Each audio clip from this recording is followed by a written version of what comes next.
kulan wacan wanaagsan daawadayaal ku soo dhawaada wararkii ugu dambeeyay ee Soomaaliya qodobada wararkeena ugu doorona waxaa kamid ah faahfaahin dheeraad ah oo ka soo baxaysa musiibadii saaka ka dhacday degmada Maxaas ee gobolka Hiiraan qaraxyadii istabajooga ah ee ururka Al-Shabaab ay ku dhufteen halkaasi khasaaraha dhimashada oo si hordhaca saaka loo shaaciyay 15 oo intii ka sii badatay mas'uuliyiin iskugu jira saraakiil iyo waliba xubno sarsare oo ka tirsanaa maamulka gobolka Hiiraan oo halkaasi ku geeriyooday iyadoo 28 xubnood oo kamid ahaa dadkii dhaawacyada adag ay halkaasi ka soo gaadheen la gaarsiiyay magaalada Muqdisho 28 qof oo markaasi dhaawacyadoodu ay darnaayeen oo dadkii ku dhaawacmay qaraxyadii istabajooga ah ee ururka Al-Shabaab ay saaka ku dhufteen degmada Maxaas ee gobolka Hiiraan ayaa la gaarsiiyay magaalada Muqdisho waxaana halkaasi ku soo dhaweeyay xubno ka tirsan hay'adda musiibooyinka qaranka Soomaaliya iyo saraakiil sare oo ka tirsan ciidamada xoogga dalka Soomaaliyeed maxaa ka soo baxay shirkii golaha aqalka sare ee maanta ka qabsoomay magaalada Muqdisho senator Cabdi Xaashi gudoomiyaha golaha aqalka sare ee dawladda federaalka Soomaaliya Cabdi Xaashi oo shir gudoomiyay shirkaasi ayaa ka soo saaray qodobo dhowr ah oo looga hadlayay shirkaasi warkeena ayaana ku faahfaahin doona xaaladda magaalada Laascaanood ee xarunta gobolka Sool oo ciidka isku sii sharartay iyo guddi dawladda federaalka Soomaaliya ay u xil saartay xaaladii halkaasi ka dhacday iyo xasuuqii ciidamada Somaliland ay ka geysteen magaalada Laascaanood oo muran weyn uu ka dhashay iyadoo xildhibaanada golaha shacabka qaybab kamid ah ay si weyn uga hor imaadeen magacaabista guddigaasi iyo shaqada ay ka qaban doonaan magaalada Laascaanood dhinaca kale ciidamada Somaliland ayaa wali waxa ay wadaan xasuuqii iyo beegsigii ay ku hayeen shacabka Soomaaliyeed ee ku sugan gobolka Sool iyagoo markaasi u adeegsanaya in dadkaasi ay yihiin dadka soo jeeda koonfurta dalka Soomaaliya in ka badan 300 oo qof ayay dawaan galiyeen ciidamada Somaliland kuwaasi oo ay sheegeen in ay ka soo jeedaan koonfurta Soomaaliya ayna qayb ka ahaayeen dibadbaxyadii ka socday maalmihii ugu dambeeyay magaalada Laascaanood ee xarunta gobolka Sool gudoomiyaha golaha shacabka Sheekh Adan Madoobe oo isbedel ku sameeyay guddi oo maalmo ka hor magacaabay oo u xil saaray qabanqaabada dib u heshiisiinta mucaaradka iyo xukuumadda madaxweyne Cabdicasiis Laftagreen taasi oo muran weyn ay ka keeneen xubnaha mucaaradka ayna si weyn uga biyadiideen xubno ka tirsanaa 7 xubnood oo guddiga uu magacaabay gudoomiyaha golaha shacabka Sheekh Adan Madoobe kamid aha waxaana maanta uu isbedel ku sameeyay xubnahaasi isagoo gabi ahaanba xilka qaadis ku sameeyay 2 kamid ah 7 xubnood ee horay gudoomiyaha uu ugu xil saaray qabanqaabada dib u heshiisiinta maamulka koonfur galbeed iyo mucaaradka qodobadaasi iyo kuwa kale oo faahfaahsanaya daawadayaal warkeena kaga bogan doontaan hadduu eebayd mobilse waxaan si qadarin iyo xushmad leeyahay ka codsanaynaa hadduu la soo gaaro muuqaalka like saara aragtidiina noogu reeba qaybta commentiga oo nagu soo biira wayna idinka mahadcelinayna la joogitaankiina mahadsanidin aynu ku bilownay saaka arunimadii ayaa ururka Al-Shabaab qaraxyo istabajooga ay ku dhufteen goobo ay ku sugnaayeen mas'uuliyiin kala duwan oo iskugu jira xildhibaano wasiiro saraakiil iyo waliba gudoomiyaal uu kamid yahay gudoomiyaha degmada Maxaas ee gobolka Banaadir qaraxyadani ayaa kala dhacay daqiiqado kala dambeysay iyadoo markii ugu horeysay naftii haalige uu isku qaraxiyay guriga gudoomiyaha degmada Maxaas uu ka deganaa bartamaha magaaladaasi iyadoo gudoomiyuhu ka maqnaa halkaasi waxaana halkaasi ku geeriyooday askar ka tirsan ilaaladiisa iyo waliba dad shacab oo goobtaasi ku sugnaa qaraxa labaadna waxa ay ku dhufteen goob markaasi uu ku sugnaa xildhibaan Maxamed Abuukar Jacfar oo markaasi kamid ahaa mas'uuliyiinta hogaaminaysa howlgalkii ururka Al-Shabaab lagula jiray maalmihii ugu dambeeyay lagu wiiqay xarakada Al-Shabaab isla markaana looga qabsaday deegaano aad u tiro badan oo qaarkood ay hoos yimaadaan degmada Maxaas goobta markii dambe uu qaraxu ka dhacay waxa ku sugnaa xildhibaan Maxamed Abuukar Jacfar iyo saraakiil ka tirsan ciidamada xoogga dalka Soomaaliyeed iyo mas'uuliyiin kale oo markaasi xilalka haya maamulka Hiirshabelle iyagoo halkaasi ku wada subanay ururka Al-Shabaab gawaari waxyaabaha qarxa ay ka soo bixiyeen waxa ay ku dhufteen afaafka hore ee goobtii ay ku sugnaayeen halkaasi oo ay ku geeriyoodeen ciidamo aad u tiro badan iyo waliba saraakiil ka tirsan ciidamada xoogga dalka Soomaaliyeed waxa dhinaca kale halkaasi ku geeriyooday dad shacab oo aad u tiro badan oo qaarkood halkaasi ay marayeen halka ay kamid ahaayeen dadka halkaasi ku geeriyooday hooyooyin shaah ku karinayay afaafka hore ee guriga ay mas'uuliyiintani ku sugnaayeen gudoomiyaha degmada Maxaas oo markaasi la hadlay warbaahinta ayaa si hordhaca u shaaciyay 15 qof oo halkaasi ku geeriyoodo u badan dad shacab iyadoo 28 dhaawaca oo markaasi ahaa dadkii aad u dardarnaa laga dejiyay magaalada Muqdisho qaaditaanka dhaawacyadani la qaaday ayaa waxa iska kaashaday wasaaradda musiibooyinka dawladda federaalka iyo ciidamada xoogga dalka Soomaaliyeed oo markaasi u gurmanayay dadkii ay dhibaatadu halkaasi ka soo gaadhay iyadoo qaaday 28 qof si hordhacna u gaarsiiyay magaalada Muqdisho waxaana halkaasi ku soo dhaweeyay xubno ka tirsan wasaaradda musiibooyinka iyo saraakiil ka tirsan ciidamada xoogga dalka Soomaaliyeed oo markaasi la wareegay dhaawacyadii darnaa ee halkaasi laga dejiyay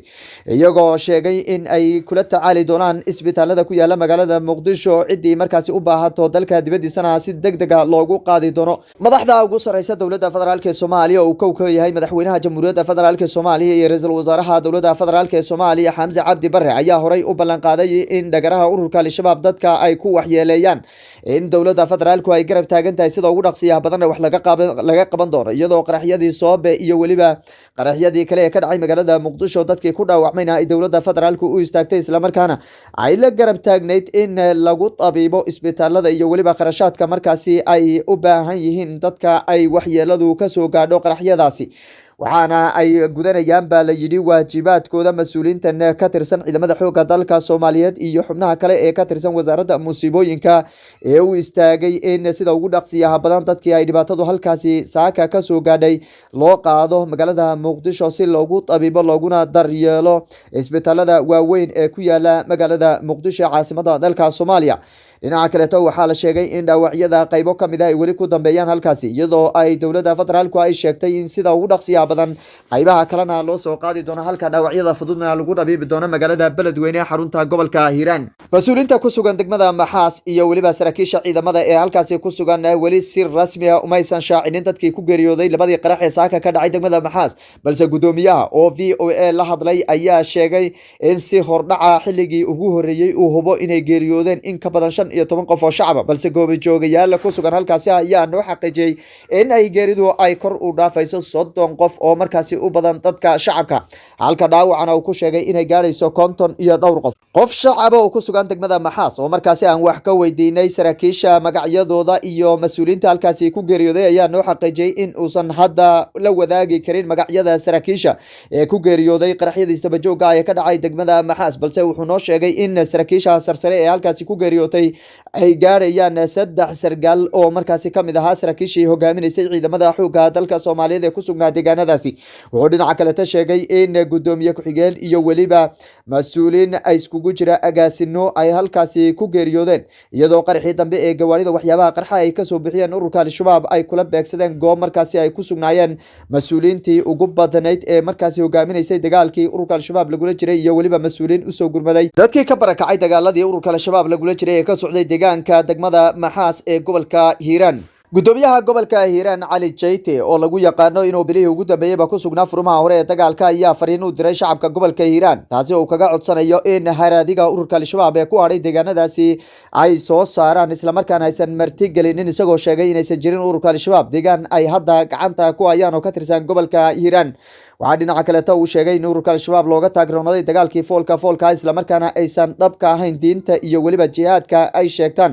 taasi oo iyagu hadda tabar u noqotay buu yidhi qaraxyada iyo in ay gaadaan goobaha shacabku ay iskugu imaadaan. xaaladda magaalada Laascaanood ayaa weli kacsan, iyadoo shacabku ay weli dalbanayaan in ay helaan cadaalad isla markaana sharciga la horgeeyo saraakiishii toogatay shacabka sida nabdoon ugu dibadbaxayay maalmihii ugu dambeeyay magaalada Laascaanood. shacabka ayaana sii wada dibadbaxyada ay markaasi uga soo horjeedaan xaqdarrada ay markaasi samaysay xukuumadda madaxweyne Muuse Biixi. odayaasha dhaqanka ee gobolka Sool, Cayn iyo waliba Sanaag ayaa waxay ku baaqeen in ay u aargudi doonaan shacabkii sida foosho xun loogu toogtay magaalada Laascaanood isla markaana aan la iskaga hadhi doonin, taas iyagoo waliba fariin u diray shacabka inay hubka qaataan ayna iska celiyaan beesha Isaaq, iyadoo xaaladdu ay sii cakirmayso. shacabka ayaana weli waxa ay ku dhagan yihiin fikirkii adkaaya ahaa in ciidamada Somaliland ay iskaga baxaan goboladaasi oo iyagu ay u arrinsadaan gobolkooda iyo waliba shacabkooda. dowladda federaalk ee Soomaaliya ayaa maalmo ka hor waxa ay magacowday guddi 10 xubnood ka kooban oo markaasi loo xil saaray in tacdiyada ka dhacday magaalada Laascaanood ay dib u eegis ku sameeyaan isla markaana ay soo indheeyaan qaabkii ay wax u dhaceen. guddigaasi murug weyn ayaa ka dhashay xildhibaanada qaybo kamid ah ayaana si weyn uga hor imaaday, iyadoo xildhibaano ka tirsan golaha shacabka ay sheegeen in guddigani uu yahay guddi magac ah oo markaasi aan awood u lahayn inuu gaadho magaalada Laascaanood, isla markaana loo baahan yahay guddigu markaasi inay tagi karaan magaalada Laascaanood ee dhibaatadu ay ka dhacday iyagoo markaasi ku eedeynaya guddigani inaysan dhaafi karin magaalada Garowe oo markaasi aan u dhoweyn magaalada Laascaanood ee dhibaatadu ay ka taagan tahay. xildhibaanada golaha shacabka qaybo kamid ah ayaa si weyn uga hor imaaday guddigaasi waxa ayna sheegeen in dowladda federaalku aan loo baahnayn in guddi iyo waxaasi ay u wajahdeen loo baahnaa in xaaladda meesha ay ka dhacday si toos ah loo wajaho iyagoo ula jeeda in ay doonayeen in ciidamo degdega loo diro gobolka Sool si ay ula dagaalamaan ciidamada Somaliland ee falalka argagixisanimada ka wada gobolka Sool Cayn iyo waliba Sanaag. dhinaca kale gudoomiyaha golaha shacabka Sheekh Aadan Madoobe oo isbedel ku sameeyay guddi muran weyn ka dhasho maalmihii ugu dambeeyayba ay si weyn uga hor imaadeen xubnaha mucaaradka ee ka soo horjeeda xukuumadda madaxweyne Cabdicasiis Laftagareen. guddigani ayaa magacaabay gudoomiyaha golaha shacabka maalmo ka hor isagoo markaasi la doonayay in ay qabanqaabiyaan shir la filayay in maalinta Khamiista ee bariyaha uu ka qabsoomo magaalada Baydhabo ee xarunta gobolka Bay, halkaasi oo la rabay in dib u heshiisiin lagu sameeyo xubnaha mucaaradka ee sida weyn uga hor imaaday Cabdicasiis Laftagareen. dhinaca kaleeto xubnaha mucaaradka ayaa waxay ku andacoonayeen in gabi ahaanba guddigaasi aysan wax xubina oo markaasi xubnaha mucaaradka aysan ku lahayn, sidaasi darteedna aysan ka soo qaybgelaynin shirka maalinta Khamiista ka dhacaya magaalada Baydhabo. guddiga qabanqaabada dib u heshiisiinta maamulka madaxweyne Cabdicasiis Laftagareen iyo xubnaha mucaaradka ayaa markii dambe gudoomiyaha golaha shacabka oo qadka telefoonka kula xidhiidhay xubnihii mucaaradka ee diidanaa guddigaasi waxa uu ugu daray 2 xubnood oo markaasi ka socda dhinaca mucaaradka, halka uu xilka ka qaaday 2 xubnood oo horey isagu uu u magacaabay, iyadoo shirkana la filayo in maalmaha soo socda uu ka qabsamo magaalada Baydhabo, balse maalinta bariya aad moodid in dib u dhac uu ku imaaday oo aan la iskugu imaan karin baajintii iyo koorimaadkii xubnaha mucaaradka iyagu ay sida weyn uga biyadiideen guddiga uu magacaabay gudoomiye Sheekh Aadan Madoobe gudoomiyaha golaha shacabka. ururada siyaasadda ee maamulka koonfur galbeed ayaa dhinaca kale waxa ay qabaan tabashooyin la xidhiidha in codsiyo ay horey ugu soo gudbiyeen gudoomiyaha golaha shacabka oo u ballan qaaday in uusan waxba ka qabanin, taasi oo ahayd in xilka qaadis lagu sameeyo saraakiishii weerartay hoteelkii uu lahaa wasiirkii hore maaliyadda ee dowladda federaalk Soomaaliya ku yaalay magaalada Baydhabo, halkaasi oo isku urursanayeen xubno mucaarada iyo waliba maleeshiyaad markaasi ay doonayeen in ay kula dagaalaan madaxweyne Cabdicasiis Laftagareen. kadibna ciidamo taabacsan madaxweyne Cabdicasiis Laftagareen ay gabi ahaanba soo afjareen, halkaasi oo xiisadu inteeda badan ay ka bilaabatay ayaa waxa ay doonayeen in saraakiisha ugu sareysa ciidamada maamulka koonfur galbeed gabi ahaanba xilka qaadis lagu sameeyo, taasi oo u ballan qaaday Sheekh Aadan Madoobe gudoomiyaha golaha shacabka, balse aan wax laga qabanin. xiisada ayaa weli xirka isku sii shareeraysa mucaaradka, lama garan karo in ay ku qanci doonaan 2 xubnood ee dhinacooda ka socda loogu daray guddiga qabanqaabada dib u heshiisiinta maamulka koonfur galbeed. wixii ka soo kordhana daawadayaal wararkeena dambe ayaan idinku soo gudbin doonaa. tan iyo kulanti dambana waxaan idinka tegayaa amaana Allah.